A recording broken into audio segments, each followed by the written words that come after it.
The autumn wind carried more than fallen leaves that October. Morning, it carried the scent of fresh apples and the sharp edge of desperation.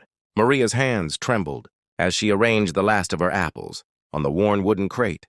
Each one had been polished until it gleamed, reflecting the weak morning sun that filtered through the clouds. They weren't just apples. They were her daughter's medication, her rent, her last thread of hope in a world that had taken almost everything from her. She'd been standing on that corner for 3 weeks now, ever since the factory closed and her paycheck disappeared like smoke. The sign she'd made from cardboard read, "Fresh apples, twos," in careful letters. The marker borrowed from the library where she'd spent nights, filling out job applications while her 8-year-old daughter, Sophie, did homework at the children's table. Nobody knew that Maria washed their clothes in the gas station bathroom, or that breakfast was whatever the church food bank had available on Tuesdays and Thursdays. The morning started like any other, slow. A few kind souls stopped, bought an apple or two, smiled sympathetically. Maria smiled back, her pride keeping her spine straight even as her stomach growled. By noon, she'd made $11, 43 more to go before she could afford Sophie's inhaler refill. Then the black Mercedes pulled up. It was sleek, expensive, the kind of car that didn't belong in this neighborhood where pawn shops outnumbered grocery stores. The driver's side door opened, and out stepped a young man who couldn't have been more than 25, wearing a suit that probably cost more than Maria's last 3 months of rent combined. But it wasn't him who made Maria's blood run cold. It was the boy who emerged from the back seat. He couldn't have been more than 16, with perfectly styled hair and an expression of profound boredom mixed with something darker, entitlement that had curdled into cruelty. His designer sneakers probably cost more than everything Maria owned put together. "Dad, I'm hungry!" the boy whined, looking at his phone. The father, Don, Maria would later learn, barely glanced up from his own device. "There's a restaurant 2 blocks up. We'll go there." But the boy's eyes had landed on Maria's apple stand. A slow, mean smile spread across his face, the kind of smile that knew exactly how much power it held and enjoyed wielding it. "Wait," he said, walking toward Maria. "I want an apple." Maria's instinct should have been relief. A sale was a sale. But something in the boy's eyes made her shoulders tense. Still, she smiled. "Of course. They're very fresh, picked yesterday from—" "These look disgusting," the boy interrupted, picking up an apple and examining it with exaggerated disgust. "What kind of pathetic loser sells apples on the street anyway?" The words hit like a slap. Maria felt heat rise to her cheeks, but she kept her voice steady. "That'll be $2, please." The boy laughed, a sound without humor.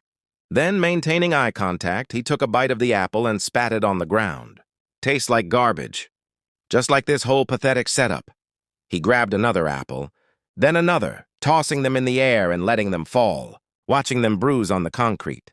"Nobody wants your poverty apples, lady. You're making the neighborhood look bad." "Please," Maria whispered, watching her livelihood literally rolling into the gutter. "Please stop." "Make me." The boy's smile widened. He swept his arm across the crate. And apples tumbled everywhere, some splitting open, others rolling into the street where passing cars crushed them into pulp. "There. Now you match the trash you're selling." Don finally looked up from his phone, but his expression held no concern, no shame, just mild irritation. "Brandon, come on. We don't have time for this. These people need to learn their place," Brandon said loudly, intentionally. Other pedestrians had stopped now, watching.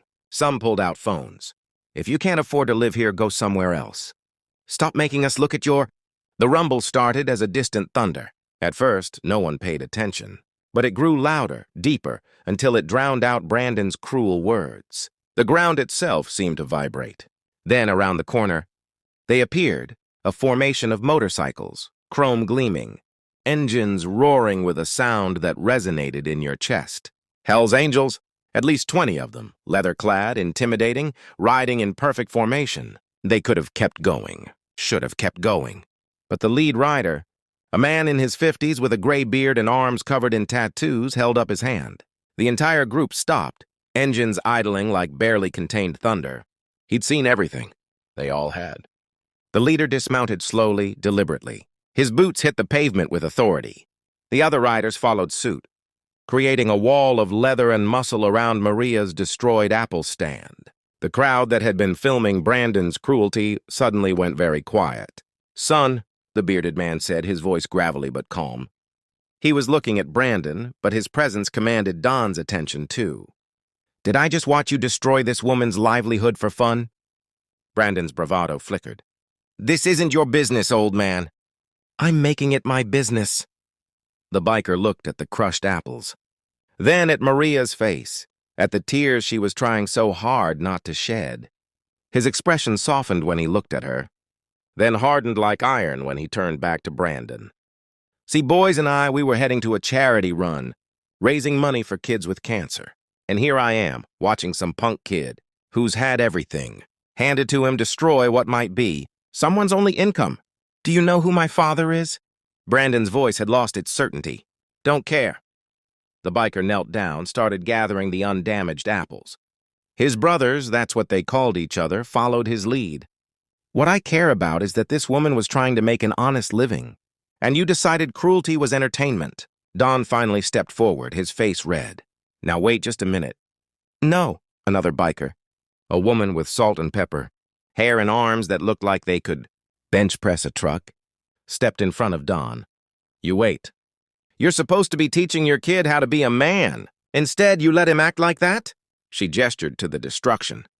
"What kind of father are you?" The crowd had grown. Phones were definitely recording now, but the story had changed. This wasn't about a poor woman being bullied anymore. This was about justice. The lead biker stood holding 3 salvageable apples. "How much for these?" "You don't have to," Maria started, her voice breaking. "How much?" $2 each. He pulled out a $100 bill. "Keep the change. And I'm buying out your whole stock. Whatever's left, that's still good.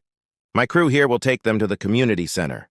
There's a kids program there that could use fresh snacks." "But that's—" Maria couldn't finish the sentence. Her eyes were flooding now.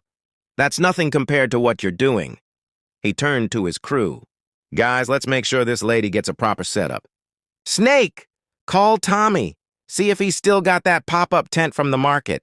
Reaper, grab one of those folding tables from your garage, and someone get this woman a real sign." The Hells Angels moved like a well-oiled machine. Within 20 minutes, Maria didn't just have a new setup. She had a better one than she'd started with. A canopy to protect her from weather, a sturdy table, a professionally printed banner that read, "Maria's Fresh Apples, supporting local community." But it was what happened next that broke Maria completely. The lead biker, his name was Jack, she learned, pulled out his phone. "I'm starting a fundraiser," he announced to his crew and the growing crowd. "For Maria here and anyone else struggling in this neighborhood. We ride for charity anyway. Might as well make it count right here, right now." One of the other bikers, a man with a gentle smile that contradicted his intimidating appearance, knelt down to Maria's level. "My daughter Sophie's age," he said quietly, having somehow intuited or learned about Maria's child. "Lost my job once, too. Someone helped me. Now I return the favor." The donations started flowing. Cash from the bikers, Venmo transfers from people in the crowd who'd been filming. Someone started a GoFundMe right there. The video of Brandon's cruelty and the Hells Angels. Response already going viral.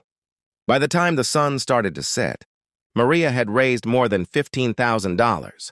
Brandon and Don had left long before, slinking away while the crowd's attention was on the redemption story unfolding. Maria later learned that Don owned a chain of luxury car dealerships. The viral video cost him significantly more than $15,000 in lost business, as customers decided they didn't want to support a family that raised children to be cruel. But Maria didn't care about revenge. She cared about Sophie waiting at the after-school program, unaware that their lives had just changed. She cared about the inhaler she could now afford, the rent she could finally pay, the job training program she could enroll in. Jack, the lead biker, stayed until the end. As Maria packed up into actual plastic bins one of the angels had bought from the dollar store, he handed her a business card.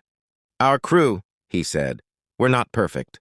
Got plenty of mistakes in our past, but we believe in protecting people who can't protect themselves. You need anything at all, you call that number." "I don't know how to thank you," Maria whispered. "Don't thank me. Just promise me something. Jack's grizzled face was serious. When you get back on your feet, and you will, you do the same for someone else. That's how this works. Kindness isn't a transaction. It's a responsibility, Maria promised. And she kept that promise. 6 months later, with a steady job and stable housing, she volunteered at the same food bank that had fed her and Sophie. She donated to the Hells Angels charity runs. She became the person who stopped when she saw someone struggling on a street corner, offering not pity but dignity, not charity but solidarity. The apples were gone, crushed into the pavement by cruelty and indifference. But what grew in their place? In the fertile soil of human kindness and the unexpected. Heroism of unlikely angels was something infinitely more valuable. It was proof that in a world that often seems designed to crush the vulnerable, there are still people who will stop, who will see, who will care. And sometimes they arrive on motorcycles, with thunder in their engines and compassion in their hearts.